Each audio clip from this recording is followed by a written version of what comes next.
All right. So in this demo, as in many before it, you're going to see pattern betting hit a brick wall at baccarat, jump over to blackjack, smash through the brick wall, climb over it, and make a little bit of money at the end of the day. And that's something that it will do repeatedly. Luck, on the other hand, boy, you'll also in this demo see me referring to an extraordinary session that Jason Bulkey, Mr. Handpay, put up recently, where he wins effectively 19 bets in a row.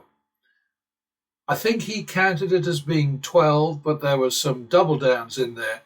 And it's my belief that the smart thing to do when you're doing the numbers in your head is to count winning double downs as +2 and losing double downs. And obviously any doubles and splits that fail or succeed are plus and minus, whatever the appropriate number is. But the main point that I'm trying to get across here is that luck, like that extraordinary run that Mr. Handpay saw, just is not reliable. I mean, it's exciting when it works for you, but most of the time it won't. And you've got to have a plan which looks after you through thick and thin. Sometimes you're going to have to work harder than other times, but if you believe in what you're doing, if you have the proper resources, and if you come to the games always when you're at your very best, then you've got a decent chance of maybe not having the kind of excitement and drama and thrills that Mr. HP saw in his 19 win run there, but you'll keep on getting through tough times and coming out with a profit, and that's what we're about. All right, so I'm kicking off another session just for a change. I mean, I haven't done it for a while. Oh, whoops, I haven't done a new Ujimi flip, Flapperly Doodle for today, so I'd better do that. Pause for a moment. All right then, so that's that fixed. And so time to fire up a new shoe. And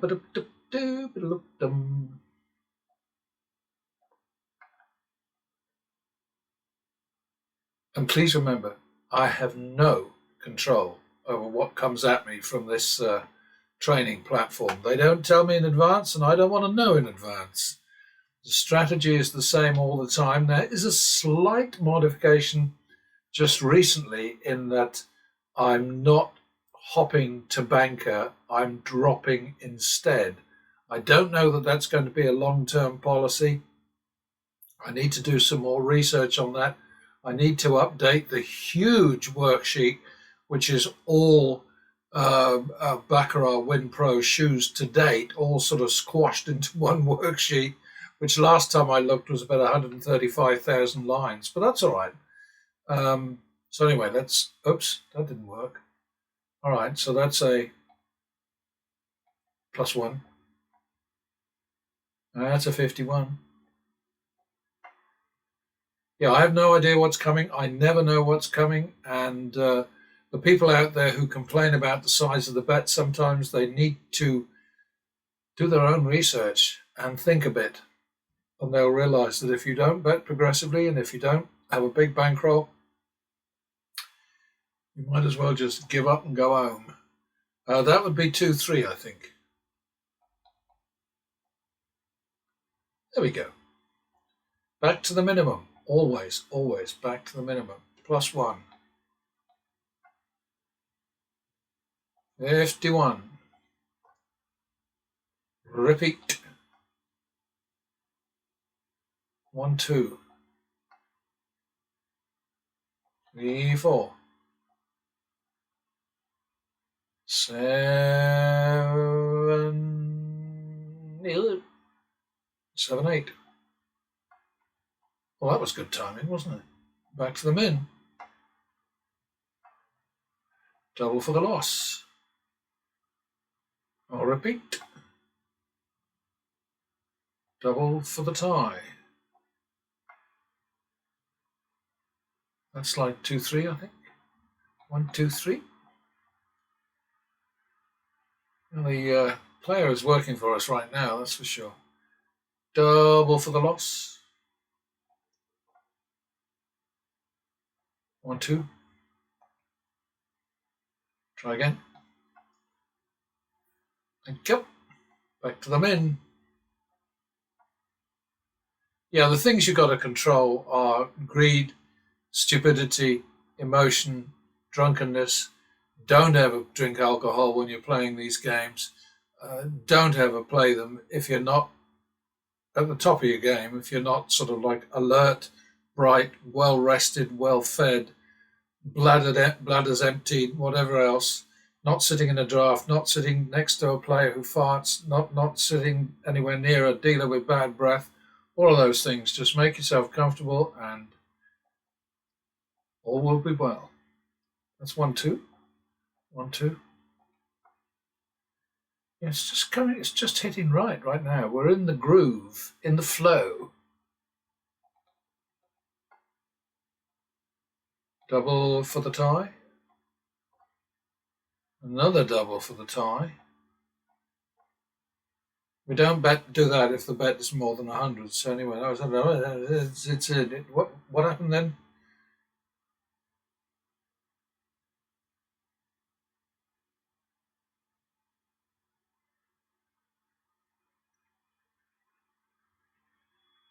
So that's like 3-4, isn't it? It's not exactly rocket science. Sorry, my bad. 7-8. 1, 2, 3, 4, 5, 6, 7, 8. Didn't work that time, did it? 15-8. Drop 2, 3. 12-8, which we will call 3-2 in 500s. Damn it. Okay, now what we do here is a little bit different.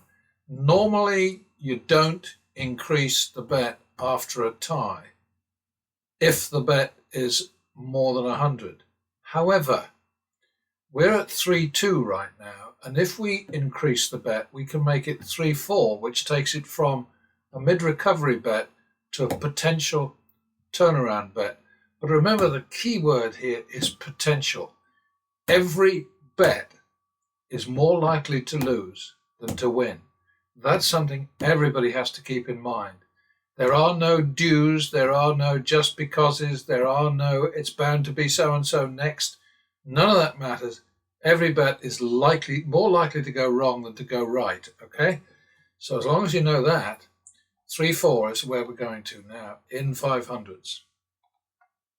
And that did not work. So we are now 5 behind, all right? The next bet is 7-8 in 500s, which is 3.5, 4 in thousands, right? So we run away from here.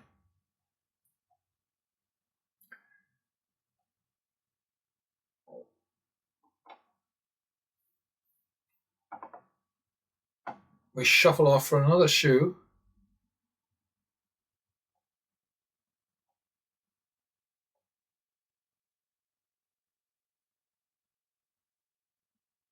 Come on.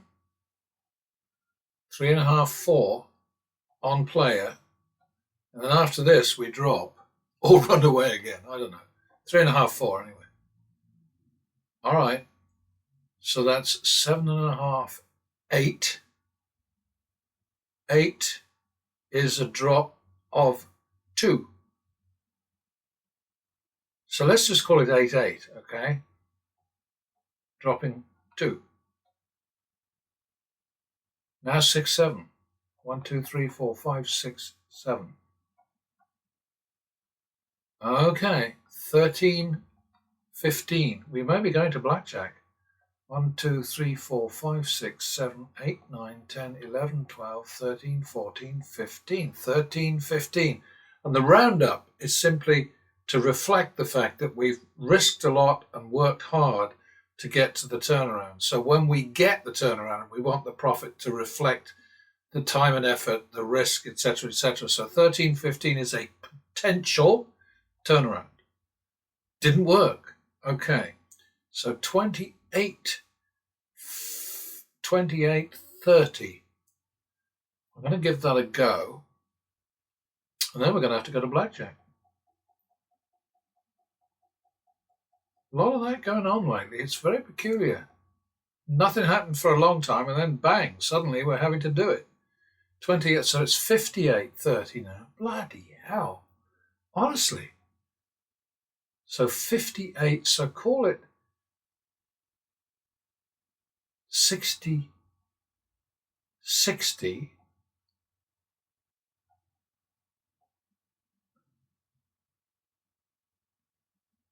And we'll have a look at these shoes here. They were horrible. Okay, so this one, what do we get here? We got 11 to 16, right? That's not good. And then the next one was 1 to 4. Damnation.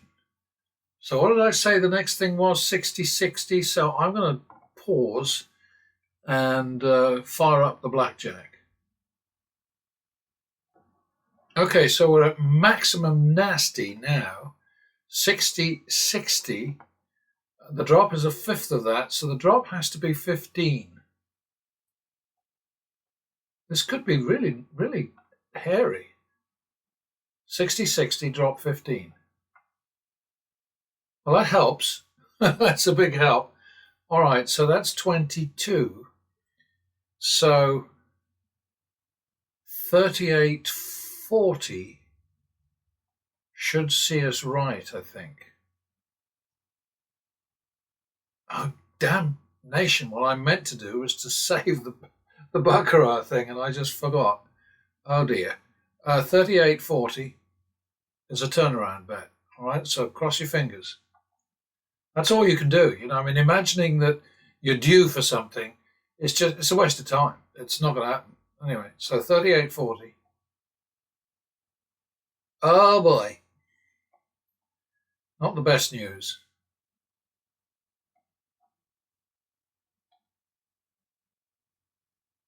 All right, so we got a even money doodle daddle there. 38-40. Okay, try again. That's not good. So 78, 80 is going to blow away this thing.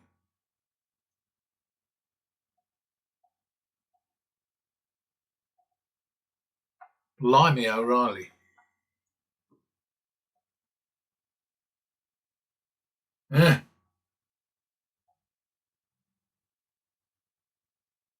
Well, I do believe we're out of trouble. Okay. So what I need to do here is see if I can get back to, because we're 62,500 ahead. Going to pause for a moment and see if I can get back to the baccarat thing so that we've got an exact number. We're at 12 minutes right now. All right, so that's good. So we can see that we're 56,175 up Shit Creek over here. Okay, and then we go over to blackjack, and we've got a different story. We've got 62,500, so we haven't made a hell of a lot, but we did turn around, and that's what we are here for. So 62,500. 5 from 10 is 5, 7 from 9 is 2, 1 from 4 is 3, 6 from 12 is 6. So in 12 minutes, we ended up with a profit of 6,325. And I can't tell you exactly what the total action was, I can get some of it from baccarat, obviously, over here. So it's going to be a lot. We know that much. Let's have a look and see what we get. So we've got 2,400, 6,975 action in the first shoe there. And then we've got a lot, 58,000. So that's 64,975 blackjack action. Probably we're looking at, geez, I don't know. I'm not sure. It has to run to 150,000, something like that, I would think.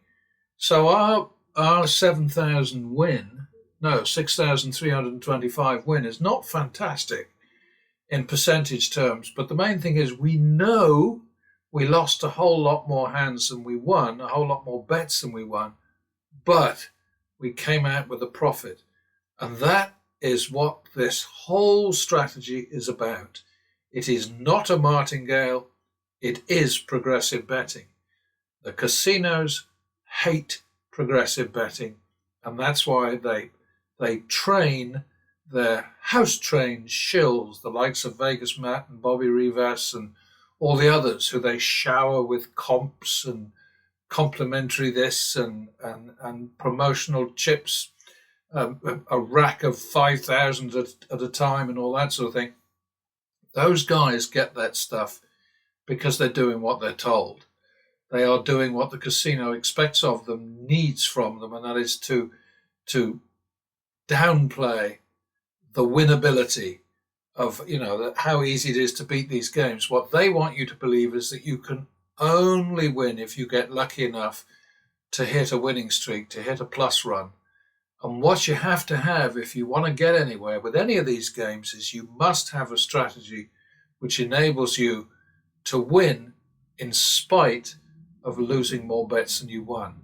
So I will do a quick replay of this thing so I can tell you how many bets we lost and won and what the total action is.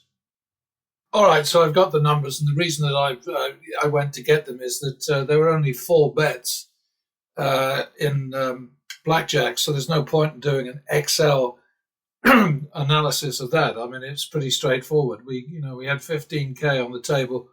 We got a natural, so that gave us 22K. Then we put out 40K, split eights, ended up winning one and losing the other. Then we lost 40K, and then we won 80K. Okay, so at blackjack we had 2 wins, a push, and 1 loss, and then at baccarat we had 12 wins and 20 losses. So overall we had a -7 situation, 7 more losses than wins in 35 bets. And that, my friends, is a -20 house edge. So we were fighting a 20% house edge. We came out with 6,325 over 290,000, I think I said it. Yeah. So that is a win percentage, a player edge against a house edge of -20. That's -20 to the player. It's obviously +20 to the house, but we don't talk about that. So it's -20%. We came out with +2.2%. So again, it's just another illustration of the fact that, you must have enough money to get you through the mean streaks. You must have a strategy that works. It's called money management. It's called progressive betting. It is not called a martingale, all right? And if you can do this, then you can beat these games. If you can't do this, it is stupid to play these games. I promise you, you will not make it unless you have a big fat check coming in from Google for all the clicks you managed to get on YouTube. And you will probably have noticed that I am not in the business of chasing clicks. I haven't monetized this channel. It's just as well because you have to have 1,000 subscribers or more, I think, before they'll even talk about monetizing you. And then it's peanuts. You know, you get, I don't know, not very much per 1,000 clicks, $5 or $6, I think. So, you know, it's not about building a fortune on YouTube the way it is for Vegas Matt and Mr. Handpay and Bobby Rivas and all the others. All I care about is just trying to make as many people as I can reach understand. Number one, the professional losers on YouTube are not on your side. They are selling a dream. They are pitching a pot of gold that simply doesn't exist. It's at the end of the rainbow. They are working for the casino industry and themselves, and they don't give a shit about you. So you understand that. And the next thing you have to understand is that you cannot get over the volatility that's built into all these tilted table games unless you have a lot of money behind you. And as I said in just a moment ago, you have to have a strategy that works. You have to play sober. You have to play alert. So don't go to the table when you're tired. Don't go to the table when you're bored, when you're cross, when you're cold, when you're hot, when you're whatever. Just play when you are at the top of your game and you've got a lot of money behind you and you believe in what you're doing. Then you've got a chance of beating the house. And I am going to do an analysis of the latest thing that Mr. Handpay, Jason Balke, put up on his Felt Life thing because he won 30 grand. And I guarantee you, the only way he could have done that is if he won a lot more bets than he lost.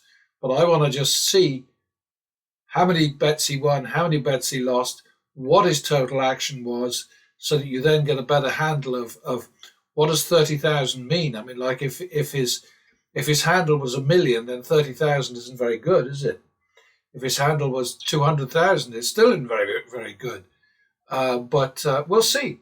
Now, I think he had a player advantage there, which greatly exceeds the percentage value of his win when it's set against his total action. So we'll see what happens. Anyway, that's coming up next, and I'll see you later. Well, like all the other pro losers on YouTube, Jason is given to exaggeration, but this time he got it about right, and he won 30 grand. He had a run of 19 consecutive wins. 19, that is, if you count double downs, winning double downs as double wins, which I do. I don't think that anything else makes sense. So I clocked him at 19 consecutive wins, and I haven't seen anything like that ever on any one of these pro loser channels. Great stuff, but his action is going to turn out to be enormous.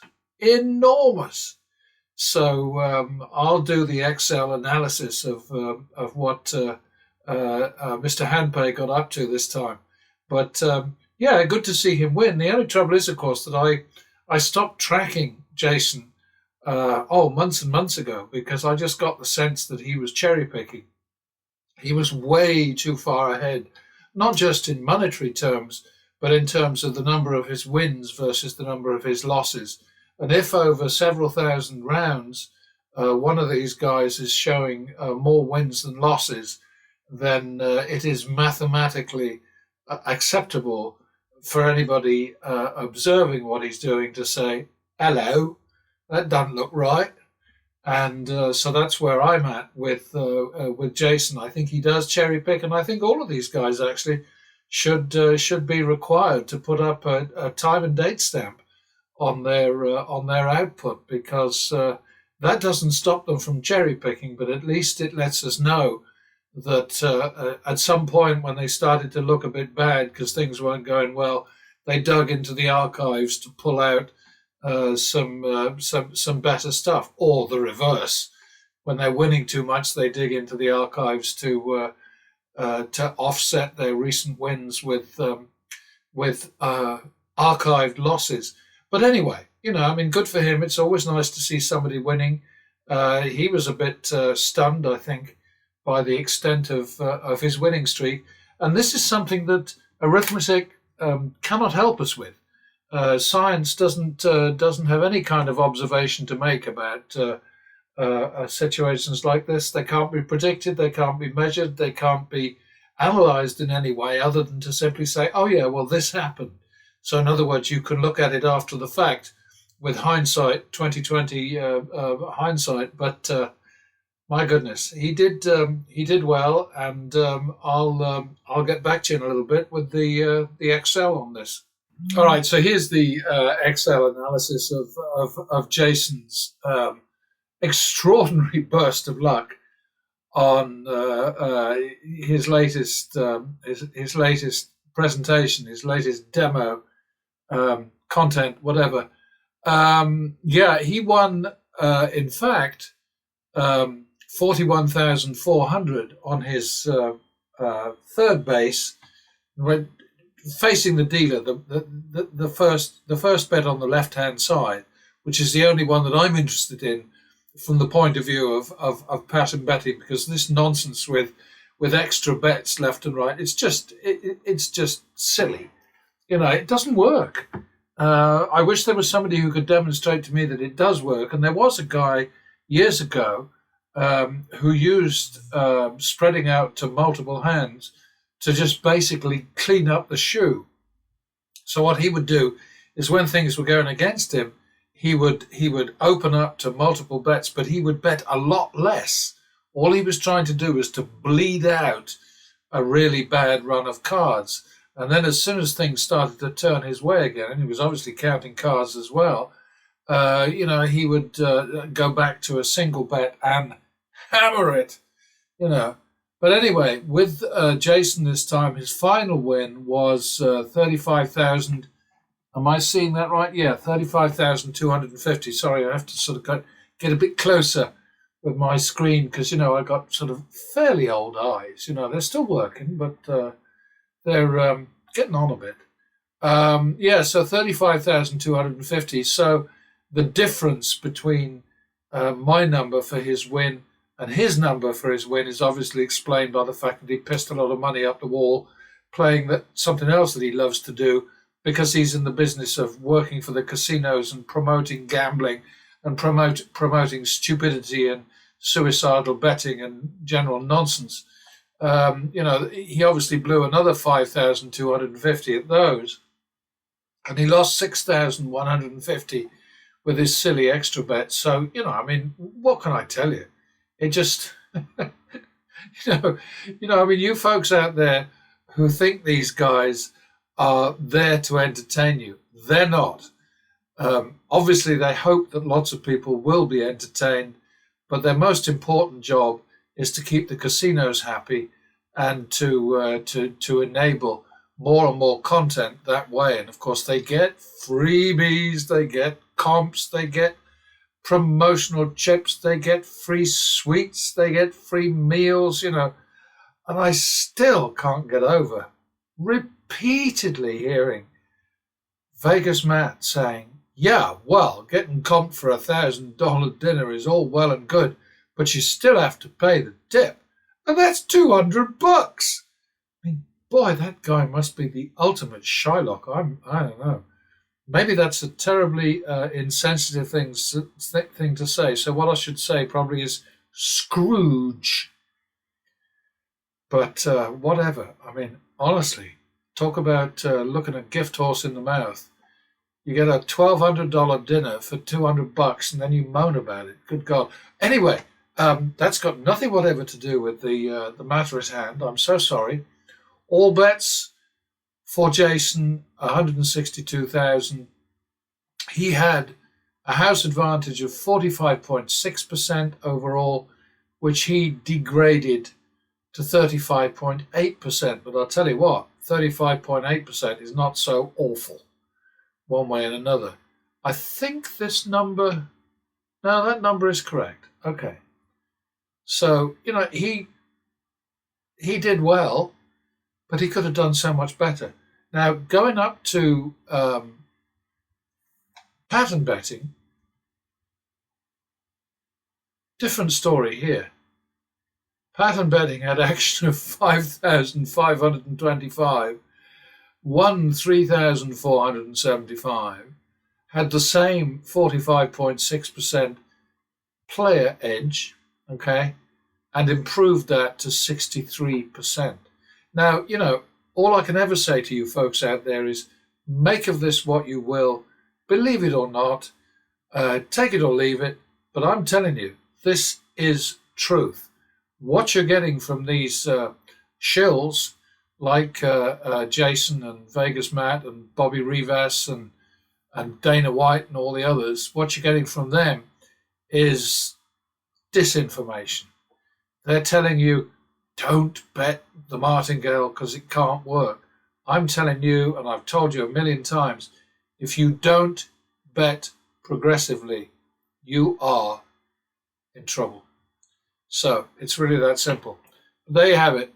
63% player edge for little old pattern betting, which won only 3,500. And then down below, you've got Jason with his 32,500, which turned out to be 21.8% overall. So he basically halved the player edge that he was given on a silver platter because of all his prattling around with extra bets and side bets and silly shit. But he's entitled to do whatever he wants with his money. There's no doubt about that. He can do whatever he wants with his own money. But I come after these guys. I watch them closely. I track them and analyze them because they are setting themselves up, like it or not, as role models. And boy, that sounded weird when it came out of my mouth. Not even on my second beer yet. Okay, never mind. Must be wind direction or something. But there you have it.